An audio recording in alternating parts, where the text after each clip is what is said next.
மீனா மேலே தப்பே இருந்தாலும் ரொம்ப சந்தோஷப்பட்டாலும் அழுதுகிட்டே இருக்காங்க. நீ யார் யாராக நினைக்கிறீங்களோ இந்த வீடியோக்கு மறக்காமல் லைக் ஷேர் கமெண்ட் பண்ணுறேங்க. மறக்காமல் மக்களே சப்ஸ்கிரைப் பண்ணுங்கள். வளவலான்னு பேசாமல் இன்றைக்கான வீடியோக்குள்ளே போயிடலாம். இன்றைக்கான வீடியோ எதை பற்றி இருக்குன்னு பார்த்தீங்கன்னா 26ஆம் தேதிக்கான எபிசோட் ப்ரொடிக்ஷன் தான் இந்த வீடியோவில் பேச போகிறோம். அதுக்கு முன்னாடி 20ஆம் தேதி இன்றைக்கான எபிசோட ரொம்ப ஷார்ட்டாக பார்த்துடலாம். இன்றைக்கான வீடியோ நேற்று தொடரும் பொருள் தான் ஆரம்பிக்குது. நீ பதமாக பேசிக்கிட்டு இருக்காங்க. நான் நேற்று சொன்ன மாதிரி தான் இவங்க என்ன சொல்கிறாங்கன்னா, நான் தாலி செயினை வச்சு தான் இந்த 2 லட்சம் ரெடி பண்ணியிருக்கேன்னு சொல்கிறாங்க. அது ஏன்னு சொல்கிறாங்கன்னா, இந்த மாதிரி நீங்கள் அந்த காசு தொலைஞ்சு போகலன்னு சொல்லுங்கள், ஏன்னா மீனா மேலே தேவையில்லாமல் குற்றம் வந்திருக்குன்னு சொல்லி இவங்க சும்மா சொல்கிறாங்க. நம்மளுக்கு தெரியும் இந்த ஆட்டையை போட்டதே இந்த ரோஹிணி தான். என்ன சொல்கிறாங்கன்னா, அந்த கபோர்ட் ஓரமாக அந்த சேலைக்குள்ளே எங்கேயோ இருந்துச்சுன்னு சொல்லுங்கள், நான் பார்க்கலான்னு சொல்லுங்கன்னு சொல்லி யார் சொல்கிறாங்க, ரோஹிணி வந்து பத்மா கிட்ட சொல்கிறாங்க.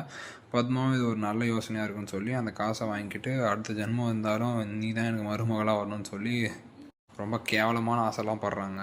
அதுக்கப்புறம் அங்கேயே வந்து சீன் கட் ஆகுது. நெக்ஸ்ட் சீன் என்ன ஆகுதுன்னு பார்த்தீங்கன்னா, வீட்டில் காட்டுறாங்க. வீட்டில் வந்து என்ன பேசிக்கிட்டு இருக்காங்கன்னா, இன்னும் அந்த விஷயம் தெரியாது, அந்த காசு இவளே எடுத்த காசு இவளே வச்சது மேட்ரு யாருக்கும் தெரியாது. இப்போ என்ன சொல்கிறாருன்னா, அண்ணாமலை ஆல்ரெடி சொல்லியிருப்பாரு நான் வேலைக்கு போகிறேன்னு. ஏன் போகிறாருன்னா வந்து அவர் அப்பயே சொல்லியிருப்பாரு, விஜய் என்னத்தை போனாலும் அது சரி பாதி எனக்கும் இருக்குது, ஏன்னா அவள் பொண்டாட்டி ஆச்சு. அதனால் அந்த கடன் அடைக்கிறதுக்கு யாரோட கடன்னா முத்து மீனாவோட கடன். ஏன்னா அவங்க தான் காசு தர மாதிரி இருந்துச்சு விஜய். அதான் ஏன்னா அந்த 5 லட்சம் வக்கீலுக்கு போன மெயின் ரீசனே நம்ம விஜயா தான். என்ன சொல்லியிருப்பாங்கன்னா, அந்த 5 லட்சத்தை நீ தான் கொடுக்கணும்னு சொல்லி அவர் போன எபிசோட்டை சொல்லியிருப்பாரு.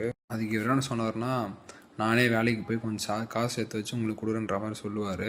முத்து என்ன சொல்கிறாருன்னா, வேணாம்ப்பா நீ இவ்வளோ வருஷம் உழைச்சிட்ட, இதுக்கப்புறம் ஏன்ப்பா உழைக்கிறேன்னு சொல்கிறாங்க. அதே மாதிரி தான் மீனாவும் சொல்கிறாங்க, வேணாம் மாமா, இதுக்கப்புறம் ஏன் மாமா வேலைக்கெல்லாம் போகிறீங்க அப்படின்னு சொல்கிறாரு. அதுக்கு அண்ணாமலை சொல்கிறாங்க, 36 வருஷம் நான் ஓடா தேஞ்சிட்டேன், வீட்டில் இருக்க எனக்கு போர் அடிக்குது, அதனால் வேலைக்கு போகிறேன்னு சொன்னோடனே, ஆனால் இவங்க அப்படி பேசிக்கிட்டு இருக்காங்க. ஆனால் விஜய் என்ன சொல்கிறாங்கன்னா, வேலைக்கு போட்டோம், அவர் சும்மா தானே இருக்கார், அவர் போர் அடிக்கும் போது வேலைக்காச்சும் போட்டோம், வருமானம் வரலன்றாரு. இந்த மனோஜ் பைத்தியக்காரனும் அதே தான் சொல்கிறான். இந்த மாதிரி அப்பா வேலைக்கு போடணுன்னே முத்து துள்ளுறாரு. இவ்வளோ வருஷம் அந்த மனுஷன் வேலை செஞ்சது உனக்கு கண்ணுக்கு தெரியல, இன்னும் வேலைக்கு போகணுன்னு சொன்னோடனே மனோஜ் அப்படியே சமாளிக்கிறேன். அந்த மாதிரி நான் சும்மா தான் சொன்னேன், அவர் சும்மா இருக்கார் வீட்டில், அதுக்கு சும்மா வேலைக்கு ஏதாச்சும் போட்டோமேன்ற மாதிரி சொல்கிறாரு.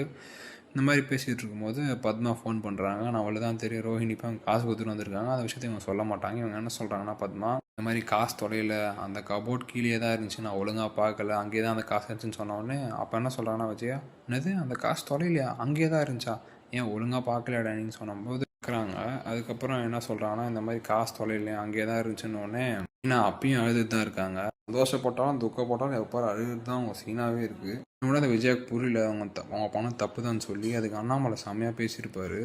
இன்ஃபேக்ட் அந்த உண்மையை கெஸ் பண்ணிட்டாருன்னே கூட வச்சுக்கலாம். சொல்கிறாருன்னா, ரோஹிணி தப்பாக எடுத்துக்காத, நான் ஒரு எடுத்துக்காட்டு சொல்கிறேன். இந்த மாதிரி அன்னைக்கு இவள் வந்ததுனால தான் காசு தொலைஞ்சு போச்சு, நல்லா பூ கொடுக்க வந்தப்போ தான். அதுக்கு முன்னாடி ரோஹிணி வந்திருப்பா, ரோஹிணி வந்து ஏதோ ஸ்நாக்ஸ்லாம் எடுத்து வந்து சாப்பிட்றதுக்கு கொடுத்தான்னு சொன்னீங்க, அப்போ காசு எடுத்துருக்க மாட்டேன், என்ன நிச்சயம்.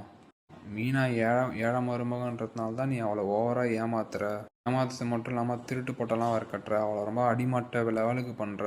இந்த 2 மகரும் ஸ்ருதியும் ரோஹிணியும் இந்த மாதிரி பண்ணி இதெல்லாம் விட்டுருப்பாங்களாம், உன்னை விட்டே இருக்க மாட்டாங்கன்னு ஸ்ருதி கிட்டக்காரங்க. ஸ்ருதியும் அதான் சொல்கிறாங்க, நாளாக என் மேலே தப்பே இல்லாமல் படியெல்லாம் போட்டால் நான் சும்மா விட மாட்டேன், மீனான்றதுனால தான் இவங்க இந்த மாதிரி பண்ணுறாங்கன்னு சொன்னோன்னே அப்போ கூட இவங்க எதுவுமே பேசல, கம்முனே தான் இருக்காங்க, பயடிச்சு பண்ணிக்கிறாங்க, என்ன பேசணும்னு தெரியாமல். பேசிட்டு அண்ணாமலை வந்து கிளம்பிடுறாரு. அப்படியே அன்றைக்கி நைட் காட்டுறாங்க. அது மட்டும் இல்லாமல் மனோஜ் வந்து 3 லட்சம் கொடுத்துருப்பாங்க. அந்த 3 லட்சம்னா அவங்க தாலி செயின் எல்லா செயினையும் விற்றுட்ருப்பாங்க ரோஹிணி. அதை மொத்தமாக எடுத்து ஒரு 5 லட்சம் ரெடி பண்ணி தான் இங்கே ரெடி பண்ணி கொடுத்துருப்பாங்க. அந்த 3 லட்சம் 2 லட்சம் ஆக மொத்தம் 5 லட்சம். ஏன்னா அந்த 2 லட்சம் ஏன் வச்சாங்கன்னா, போலீஸ் ஸ்டேஷன் போனால் ரோஹிணி மாட்டிப்பாங்க, ஆனால் ரோஹிணி தான் அந்த காசு இருந்தது. அதனால் இந்த பொய்யை மறைக்கிறதுக்கு இந்த மாதிரி இன்னொரு பொய் போட்டுவாங்க. என்னைக்கு வெளியே வர போகுதுன்னு தெரில, வெளியே வந்தோட தான் பெரிய மேட்ரு இருக்குது. அன்னைக்கு நைட் ஆகுது. இந்த மாதிரி பேசிக்கிட்டு இருக்காங்க. இந்த மாதிரி நம்மளுக்கு வந்து எல்லா கஷ்டமும் போயிடுச்சுன்னு சொல்லி யார் பேசிகிட்டு இருக்காங்கன்னா, முத்துவும் மீனாவும் பேசிக்கிட்டு இருக்காங்க. இந்த மாதிரி பேசுகிறாங்க, எல்லா கடனும் ஓரளவுக்கு அடைச்சிட்டோம் அப்படின்ற மாதிரி பேசிகிட்டு இருக்காங்க. திரும்ப பேசுகிறாங்க, நம்ம அப்பா வேலைக்கு விடக்கூடாது, அவர் இவ்வளோ வருஷம் உழைச்சிட்டாரு, அவர் வீட்டில் தான் இருக்கணும்னு சொல்லி இவங்க பேசிக்கிட்டு இருக்காங்க. அப்புறம் அண்ணாமலைகிட்டேருந்து 25,000 வாங்கியிருப்பாங்க, அதை அவங்ககிட்ட கொடுத்துட்டாங்க. அவர் எடுத்து பேங்க்கில் போட்டுட்ருப்பார். அந்த பேங்க்கில் எப்போ உங்களுக்கு அந்த காசு வேணுமோ எடுத்துக்கோங்க, எனக்கு எடுத்து தரேன்னு சொல்கிறாரு. அவ்வளோதான், இதோட இன்றைக்கான எபிசோட் முடிஞ்சுது. இதுக்கப்புறம் அதனோட ப்ரெடிக்ஷன் வீடியோ தான். இந்த ப்ரோமோவில் ஒன்று போட்டிருப்பாங்க, அதான் செம்ம மேட்ரு ஒன்று இருக்குது. இவங்க அண்ணாமலை வந்து வேலை கேட்டிருப்பார் அவர் ஃப்ரெண்டுக்கிட்ட. அவர் வந்து ஒரு ஸ்கூல் பார்த்து விட்ருப்பாரு. அவங்க ஸ்கூலில் போய் பேசுகிறாரு, இந்த மாதிரி வேலை எத்தனை நாள் இருக்குன்னா, ஒரு நாள் தான் வேலை இருக்குன்னு சொல்லி போகிறாங்க. இங்கே என்ன பெரிய ட்விஸ்ட்டுன்னா, அந்த கிறிஷ் இருக்கான்ல, யார் ரோஹிணியோட பையன், அவனை இங்கே தான் சேர்த்துருப்பாங்க. ஸ்கூலை விட்டு தான் அவங்க ஏரியா விட்டு கொஞ்சம் வெளியே இடத்துல போய் சேர்க்கலான்னு பார்த்தா இங்கே வந்து அண்ணாமலை வேலைக்கு சேர்ந்துட்டுருக்காரு. என்ன ஆகும்னா இந்த மாதிரி பேசிட்டு நம்ம அண்ணாமலை வெளியே வராரு. வெளியே வந்து ஃபோன் பேசிகிட்டு இருக்காரு. இந்த மாதிரி வேலை கன்ஃபார்ம் ஆச்சுன்றத முத்துக்கிட்ட சொல்லிட்டு இருக்காரு. முத்து என்ன சொல்கிறாருன்னா, அப்பா ஏன்ப்பா இப்போ வேலைக்கெல்லாம் போகிற? ஏய் முத்து, பரவாயில்லடா, வாரத்தில் ஒரு நாள் தான் வேலையா, அந்த வேலை ஒன்றும் பெருசாக இருக்காது. சிவா, நான் வரேன்னு சொல்லிட்டேன், ஒரு நாள் தான் வேலை இருக்குமா, மாதம் 5000 10,000 தராங்களாம், எனக்கு அது போதும் அப்படின்றாரு. சரிப்பா, இதுக்கப்புறம் உங்ககிட்ட சொல்லி நான் ஒன்றும் ஆக போகிறதில்ல, நீ பாருனோன்னு அவர் ஃபோனை வச்சிடுறாரு. ஃபோனை வச்சுட்டு இந்த பக்கம் பார்த்தா ஆட்டோலேருந்து வராங்க. யாருன்னா ரோஹிணி, ரோஹினியோட அம்மா, அவங்களோட பையன் திருஷு.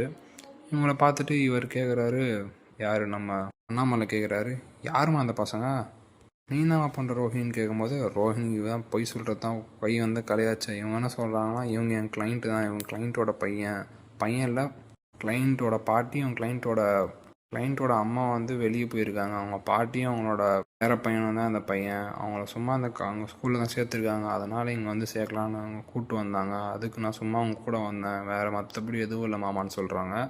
நம்மளுக்கு தான் தெரியுமே ரோஹிணி எப்போவுமே சமாளிக்கிறதுல கில்லாடின்னு. இதுதான் என்னோடய ப்ரெடிக்ஷன். உங்களுக்கான கமெண்ட்ஸில் இன்னும் கொஞ்சம் ஏதாச்சும் ஆட் பண்ணோம், இல்லைனா எக்ஸ்ட்ராவாக பேசணும்னு சொல்லி ஏதாச்சும் இருந்துச்சுன்னா மறக்காமல் கமெண்ட் செக்ஷனில் கமெண்ட் பண்ணுங்கள். அடுத்த வீடியோவில் சந்திக்கலாம். நன்றி, பாய்.